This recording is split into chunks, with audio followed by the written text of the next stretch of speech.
Ja mēs runājam par tendencēm, tad droši vien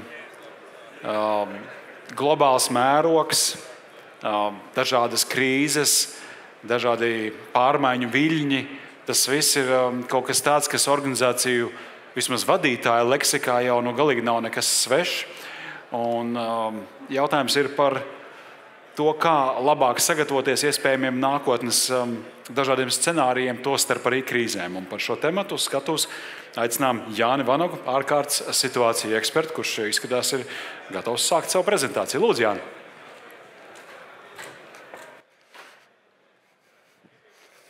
Labdien!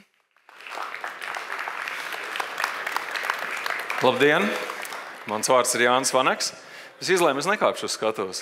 Es gribu vispirms aprunāties ar jums, jo cik daudz no jums šeit ir tādi, kuri bija uz pirmajām prezentācijām šodien? Jā, lielā puse. Jā. Cik daudzi no jums pēc tām prezentācijām sāk domāt, te ir kaut kas tiešām ar tām krīzēm un ārkārtas situācijām notiek. Kaut kas būtu jāsāk darīt. Cik daudz ir gatavi kaut ko darīt? Droši. Jau tagad kaut 10% ir gatavi kaut ko darīt. Ja? Varbūt es vairāk šodien pa tiem, kas ir gatavi darīt, pilnīgi noteikti, tā ir uzstāšanās jums, un arī tiem, kas vēl nav gatavi darīt, iespējams, ka pēc šīs pusstundas mēs varēsim parunāt vēlreiz par to, vai jūs esat gatavi kaut ko darīt ar krīzēm vai nē. Kāpēc? Es varu teikt tā, ka tā atbilde slēpjas tajā, ka iepriekšējie runātāji tiešām stāstīja par to vajadzību rīkoties, vajadzību plānot, vajadzību sagatavoties. Mana pieredze vairāk ir tāda praktiskā. Ko tieši darīt, lai būtu gatavāks ārkārtas situācijām, lai jūsu organizācija būtu noturīgāka. Un tā praktiskā pieredze nāk no aviācijas sektora, kur es kā AIATA eksperts arī palīdz dažādām organizācijām visā pasaulē. Man ir bijis ļoti laba pieredze arī iepriekš mazumtirdzniecības sektorā, kur pateicoties tiešām ārkārtīgi tālredzīgam vadītājam, Pačukstēšu, viņš arī ir šeit starp mums, kurš arī saprata to, ka mazumtirdzniecības uzņēmumā Maksim pēc traģēdijas ir nepieciešams evolucionēt to sistēmu. Un visur uzņēmums tiešām darīja visu iespējamo, lai tas tā notiktu. Un, protams, arī pēc Covid tā praktiskā pieredze ir bijusi veselības aprūpē. Tā kā mēs runāsim tiešām par praktiskām lietām. Un šeit tad pirmais jautājums, praktiskais jautājums jums. Kā jums šķiet, kas ir tās sekas krīzei, ārkārtas situācijā? Pirmā sekas, kādas sekas jūs redzat uz vietas, notikuma vietā? Droši šeit no zāles, arī mikrofonā, ja nē, es palīdzēšu atkārtot. Ivars, jā, naku. Postījumi cilvēkiem, vai nu veselības problēmas, vai bojāgājušie. Jā, tad postījumi, veselības problēmas, bojāgājušie. Kādas vēl sekas? Neziņa. Neziņa, jā. Vēl kāds, jā, te šajā pusē es redzu, gribu pateikt. Panika. Panika. Jā, tā vēl, lūdzu, sakiet mikrofonu. Reputācijas zaudēšana. Jā. Tātad reputācijas zaudēšana. Ja? Tiešām vēl? Jā, Raitis, lūdzu. Darbs, ar ko tagad jāstrādā. Darbs? Darbs, ar ko būs jāstrādā. Jā, tātad darbs, jāuzlok piedurkans un jādarbojas. Tiešām viss šis kopā. Un ir vēl divas svarīgas lietas. Ja? Daži attēli daži no jums pazīst, kas ir bijuši tajās situācijās. Šis ir gan no mācībām, kā izskatās krīze. Bet viena svarīga lieta, ko pieminēja Raitis, viņš teica, darbs, ar ko būs jāstrādā. Patiesībā darbs ir viens atslēgvārds, kas visticamāk kas ļoti iespējams, ja jūs nebūsiet ticis labi galā ar krīzi, darbs ir tā lieta, kas jums nebūs. Ja? 2 cilvēkiem nebūs darbs, un 2 cilvēkiem būs sabojāta profesionālā karjera. Jums, kā krīzes vadītājiem, un uzņēmumu vadītājiem. Ja?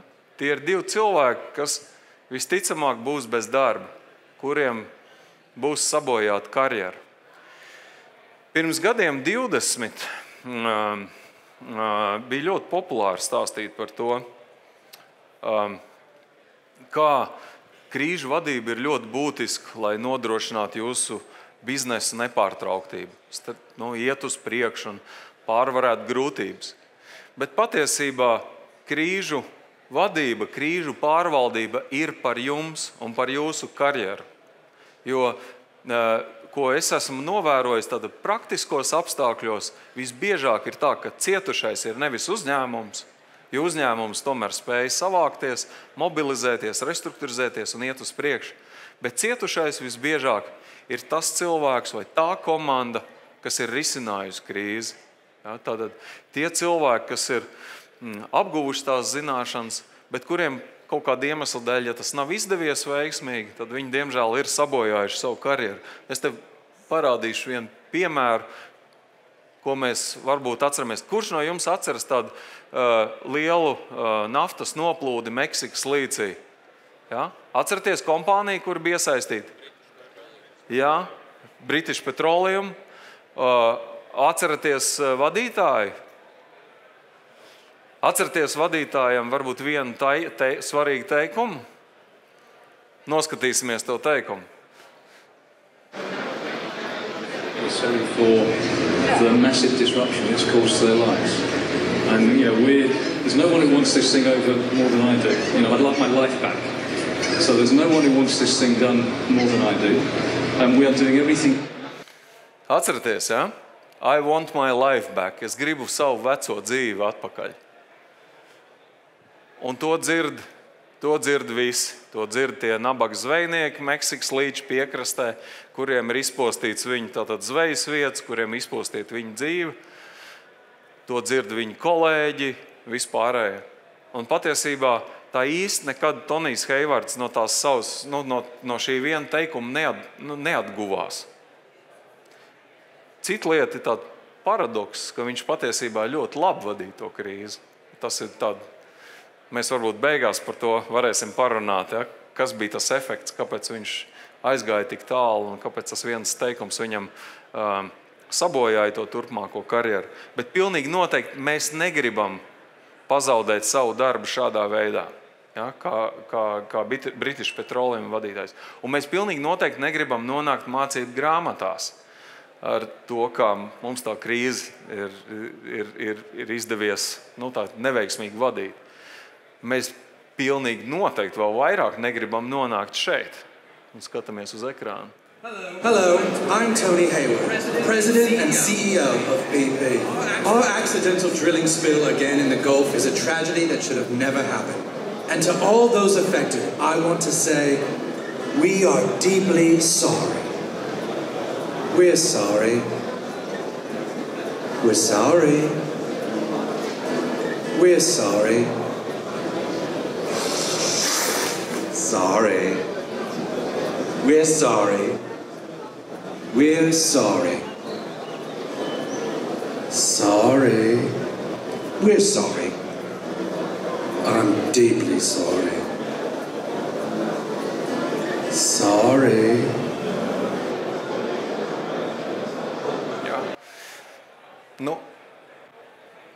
Kā mēs no tā izvairamies? Man tās praktiskās lietas, dažas praktiskas lietas, burtiski 2-3 slaidi. Jūs varat aizmirst pilnīgi vispārējo prezentāciju, bet ja jūs šīs lietas atceraties, tad tas sākums jums pilnīgi noteikti būs labs.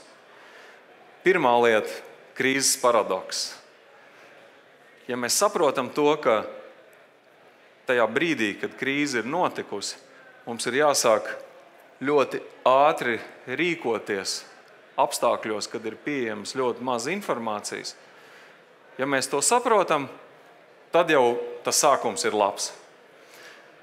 Kuram no jums ir bijusi tāda situācija, kad jums ir notikusi krīze, bet jūs vēl nezināt neko par to, kas tur īsti ir noticis? Varam pacelt rokas? Ja? Diezgan daudziem. Es neuzdošu nekādu āķīgo jautājumu, droši celiet rokas. Jā, ir tā. Tas ir raksturīgs katrai krīzei, kad mēs zinām, ka kaut kas ir noticis, bet vēl nezinām precīzi, cik ir upuri, cik ir, tā neziņa ir liela, ja? Kā mūsu reputācija ir skarta un tam līdzīgi. Neskatoties uz to, diemžēl operatīvie lēmumi ir jāsāk pieņemt jau tūlīt pat un uzreiz. Kā jums liekas, kāpēc tas ir tā? Tagad gan jautājums zālē, Sorakal ar mikrofonu. Jā, lūdzu. Neveidojās hauss un panika. Jā, tā, lai neveidojas hauss un panika, vēl? Droši. Sabiedrība gaida, nevar nereaģēt. Jā, tātad sabiedrības spiediens. Jā, vēl? Jā, lūdzu. Šeit gan varētu piemērot to principu, ja nezinu, ko darīt, darī vismaz kaut ko. Aha, tātad, ja nezinu, ko darīt, tad dari vismaz kaut ko. Jā. Vēl? Jā. Jo ilgāk novilcinās, jo lielāki būs bojājumi vai zaudējumi. Tad var būt papildus bojājumi, jo ilgāk gaidām. Jā. Ja mēs varam, visas atbildes ir tiešām būtisks, vērā ņemams, ja? Jo ilgāk paiet laiks, jo mēs ilgāk novilcinām to situāciju, kaitējums var būt krietni lielāks. Un ļoti svarīgi ir arī kas, ka tajā uz skatuves parādās arvien vairāk spēlētāji. Jūs vairs neesat vienīgais, kam ir pieder, balss, un kam pieder viedoklis un kam pieder iniciatīva. To iniciatīvu arī kāds no jums var pārņemt, un tad, diemžēl, jūs nonākat sliktākā, apšaubāmākā situācijā. Tā kā tā praktiskā dzīves pieredze krīžu vadībā tomēr ir tāda, ka ir jāsāk lēmumu pieņemt jau pēc iespējas ātrāk pēc tā negadījuma, katastrofas, krīzes.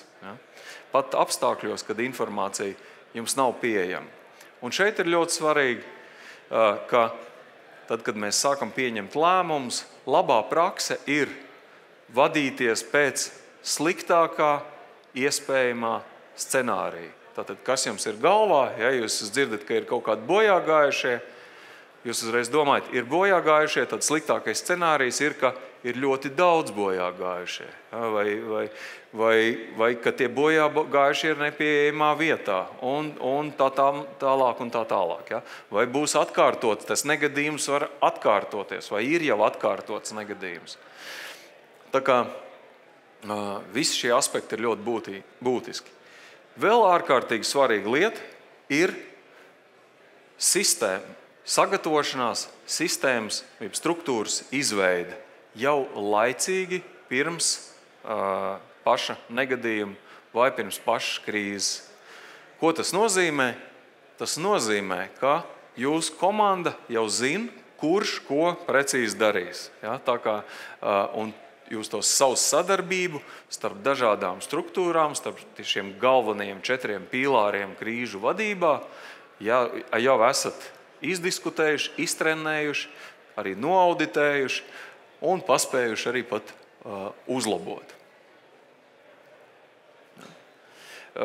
Es iepriekšējā slaidā rādīju tos 4 pīlārus, kas ir svarīgi tieši krīžu pārvaldībā, bet es gribu mazliet to mērogu pavilkt lielāku. Ja?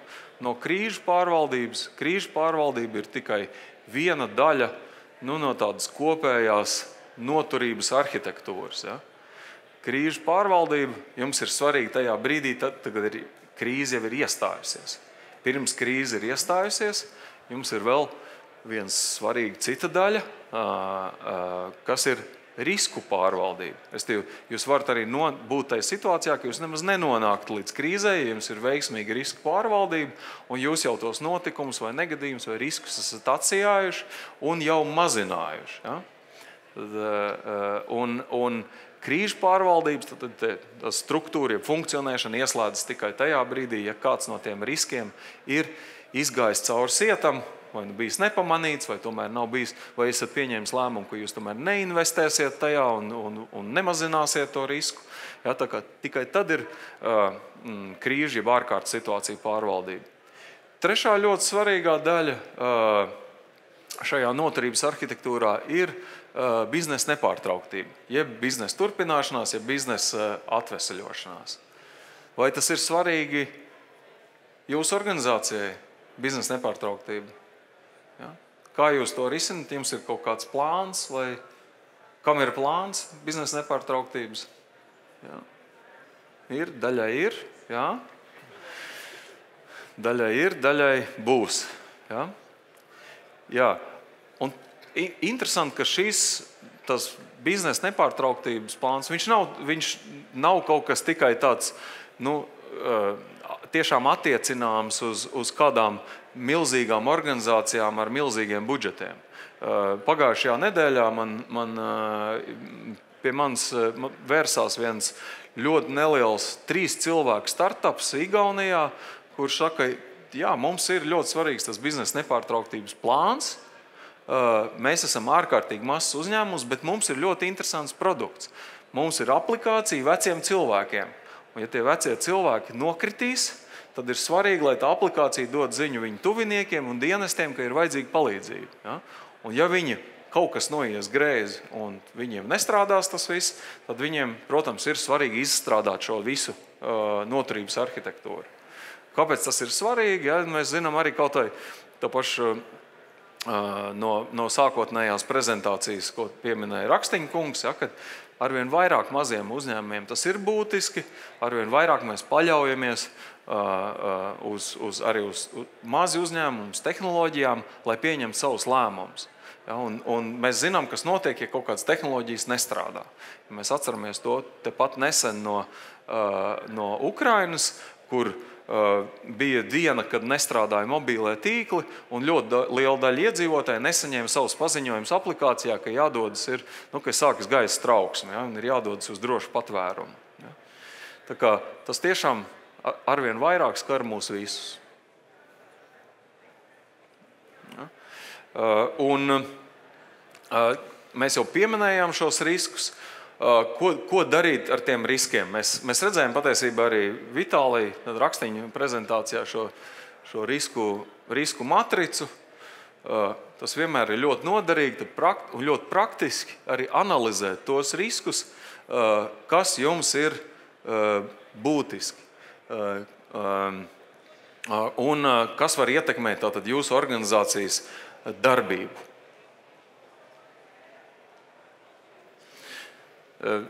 Līdzīgi kā iepriekšējā runātāja, es, protams, arī atļāvos sagrupēt top 5 tos riskus, kas mums varētu būt būtiski šajā gadā.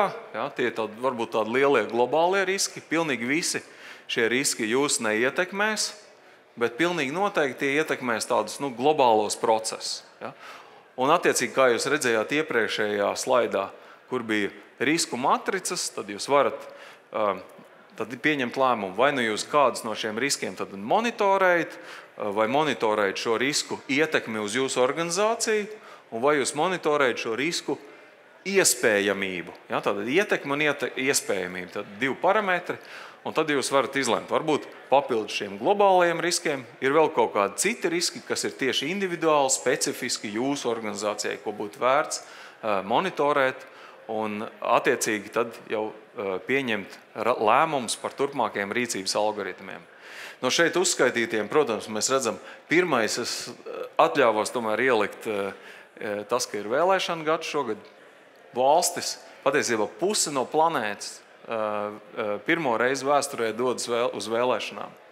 Liela daļa no šīm vēlēšanām ir nedemokrātiskas. Vienas tepat kaimiņos austrumos jau notikušas, būs daudz citas vēl. Protams, mēs visi gaidām arī ļoti nozīmīgas vēlēšanas šogad rudenī ASV, un atkarībā no tā, kas būs uzvarētājs, tas, protams, arī ļoti daudz ietekmēs ģeopolitiskos procesus. Ja? Pārējos Pārējos uzskaitītos riskus. Es visu var redzēt, ja, kas ir uz ekrāna. Man nav jānolasa. Ja? Okay. Jā.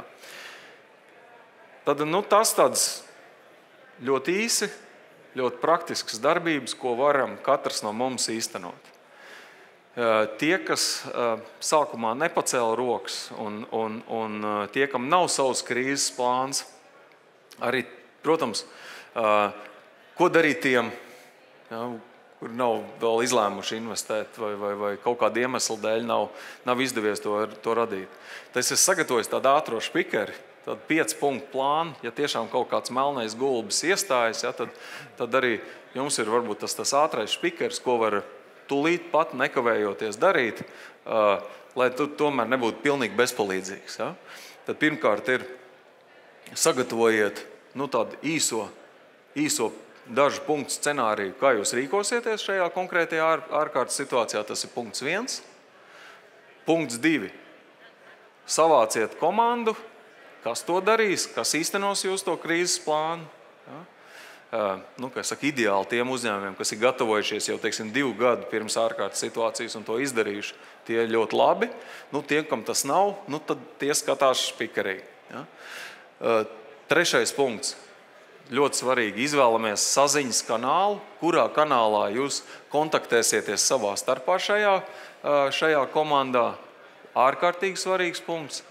It sevišķi apstākļos, kad tie saziņas kanāli ir apdraudēti. Ja? Mēs redzam, ka viņiem tiek uzbrukts. Ja? Kāda ir jūs arī alternatīvie saziņas kanāli? Vienmēr tas ir tiešām ļoti sāpīgs punkts. Es tagad strādāju arī ar vairākiem kritiskās infrastruktūras uzņēmumiem. Sarežģīti, ja? Jo patiešām, tad, kad nestrādāja mūsu ierastie saziņas kanāli, nestrādā rācijas, tad tiešām, kā mans kolēģis mīl teikt, jāsūt ir pasta balodas. Ja? Vai tomēr ir jāatrod kaut kāds tiešām ļoti vienkāršs, efektīvs saziņas veids. Ļoti svarīga lieta, 4. punkts. Rezervējiet finanses jūsu krīzē. Krīze parasti ir dārga. Un ir jābūt pietiekam labam arī finanšu spilvenam, lai krīzi varētu pārvarēt. Ja? Pēdējā laikā tās krīzes, tas krīžu un risku profils paaugstinās. Man patīk, esmu bijis uz vairākām konferencēm pēdējā laikā, kur konsultanti saka, neskatieties tik daudz uz tām risku matricām. Risku matrica patiesībā nozīmē arī iespēju matrica. Ja? Jebkurš risks un jebkura krīze nozīmē jums iespēju. Ja? Jūs varat, tā nozīmē iespēju mainīties, iespēju kaut ko uzlabot. Tas ir, protams, tāds veids, kā skatīties uz to ar optimismu, ar pozitīvismu. Man tomēr gribas to papildināt. Jā, to var skatīties kā uz iespēju, bet tā ir ļoti dārga iespēja. Krīze ir dārga iespēja. Ja? Krīze maksā naudu. Krīze dažkārt maksā jums tirgus daļu, dažkārt maksā jūs liels kompensācijas. Daudz citas lietas tas maksā, tāpēc ļoti saulaicīgi rezervējiet finansējumu tam. Ja? Un, protams, pēdējais punkts špikerī ir tas izejas plāns, jeb kāds biznesa nepārtrauktības plāns. Ja? Tad, kā mēs iziesim no tās krīzes? Tas būtu tas ātrais, vispraktiskākais piegājiens, ko es esmu pārliecinājies tiešām reālās organizācijās, reāli veidojot krīzes plānus. Mana specializācija nav mācīšana, mana specializācija ir vairāk tā praktiskā darīšana. Ja? Kā mēs nonākam no tās lielās vajadzības jau līdz reālām lietām. Protams, no šādas pusstundas sēdēšanas konferenču zālē mums uzreiz ārkārtas situācija plāns netop. Ja? Visas praktiskās nianses mēs nevaram šeit pusstundas laikā izrunāt. Šī iemesla dēļ man ir arī viena laba ziņa tiem cilvēkiem, kas grib uzzināt kaut ko vairāk. Burtiski, kamēr mēs šeit sēžam un skatāmies prezentāciju, mani kolēģi Igaunijā ir izziņojuši tieši šodien, ka Igauni būs atkal pirmie Baltijā, respektīvi Igaunijas biznesa skola sāks piedāvāt noturības un krīžu pārvaldības kursu maģistriem, bet tas ir tāds kurs, kurš saucas microdegree, mikrogrāds, kur var pievienoties arī uzņēmēji, pašvaldību vadītāji, dienestu vadītāji, tad institūciju vadītāji un arī speciālisti. Ja, tā kā viņi piedāvās jau tādā plašākā līmenī, kur tu vari apsēsties un izveidot savus plānus, pārskatīt savus esošos plānus un uztrenēties arī nedaudz tādām reālām, praktiskām krīžu ārkārtas situāciju un noturības darbībām. Ja, tā kā tas ir jaunums arī šodien. Konferences organizatori man arī lūdz, lai es nāk ar kādu jaunumu. Tā kā tas tad ir šeit. Ja, tā kā darbiņš izdarīts. Tagad mums ir laiks jautājumiem. Es ceru, ka es esmu ietaupījis nedaudz no uzstāšanās laika. Jā, mums ir dažas minūtes laika. Jā, Oskar, punktualitāte bija, ja? Jā, Okay, malacis, cilvēks ar pieredzi. Kā ir jautājumi? Mums ir mikrofons tagad. Es zinu, ka parasti pirmais jautājums ir šausmīgi grūts, tāpēc mēs varam uzreiz pāriet pie otrā jautājuma. Daram tā? Sarunāts? Tur bija tā anekdote par tiem dzērieniem, ka pasūta bārā 10 dzērienus un tad palūdz pirmo un pēdējo novākt, jo pirmais baigi grūts un pēdējais ir liekas. Okay. Jā, tad ir līdzīgi. Bet nav bažu. Man vēl ir kur augt ar kvalifikāciju. Nav bažu, jo mums ir tūlīt arī panelis un arī būs iespēja uzdot jautājumus, bet kamēr mēs te runājām, skat. Un jautājums, pēc kāda principa izveidot to drošības pilvenu apjomu? Tāpēc, ka krīzes var būt gan tāds pavisam neliels un var arī būt diezgan katastrofāls. Tā kā, ne visi var atļauties tā kā turēt kaut kur mugursomiņā katastrofālas krīzes apjomu finansējumu. Jā, tātad jautājums. Kā izlemt, cik liels ir jūsu organizācijas drošības pilvens? Ja? Te man zālē esošie cilvēki ar finanšu pieredzi droši celiet rokas, arī varēsiet palīdzēt. Es zinu, ka dažiem šeit ir ļoti laba pieredze. Nerādīšu ar piesakieties paši. Bet principā tas ir atkarīgs no organizācijas lieluma. Jā, te droši. Dodiet droši mikrofonu. Es domāju, tas svarīgi ir sinerģija ar tajā krīžu jomā, ka ir jādalās ar to pieredzi. Ja? Mans minējums būtu tāds, ka tam finansējuma apjomam būtu jābūt tādam, lai tu varētu primāri no sākuma reaģēt. Tad pirmā atbilde uz krīzi. To vajadzētu nofinansēt. Un, protams, tas ir atkarīgs no uzņēmuma lieluma un tā tālāk. Konkrēti cipari nevar pateikt, bet atkarībā kāda jūsu scenārija, vai ne? Bet es varu pateikt arī dažus konkrētus ciparus. Parasti tas ir atkarīgs no nozares, industrijas un tam līdzīgi, bet krīze ar bojāgājušiem ir tāda industrijas standarta praksa, kas ir mums bijis gan aviācijā, gan citās industrijās man bijis pieredze, kad ir bojāgājušais.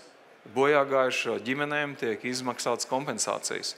Kompensācijas apjoms, protams, tas var prasīt gadiem, bet patiesībā pirmais maksājums, lai nosakt pirmos izdevumus, ir apmēram $100,000 vai €100,000. Ja?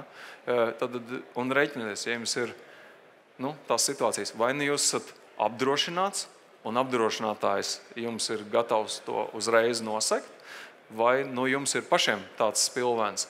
Un tas ir tāds ļoti viegls ātrais rēķins galvā, ko jūs varat rēķināt. Tas nenozīmē, tas nav tāds cenrāds, jo mēs runājam par tiešām lielu zaudējumu, par cilvēkiem, par ģimenēm, kas ir zaudējuši tuvnieki. Bet patiesībā, ja jūs viņiem nevarēsiet palīdzēt kaut vai nosekt bēru izdevumus, ja, tad rēķiniet atkal nākamā pozīcija.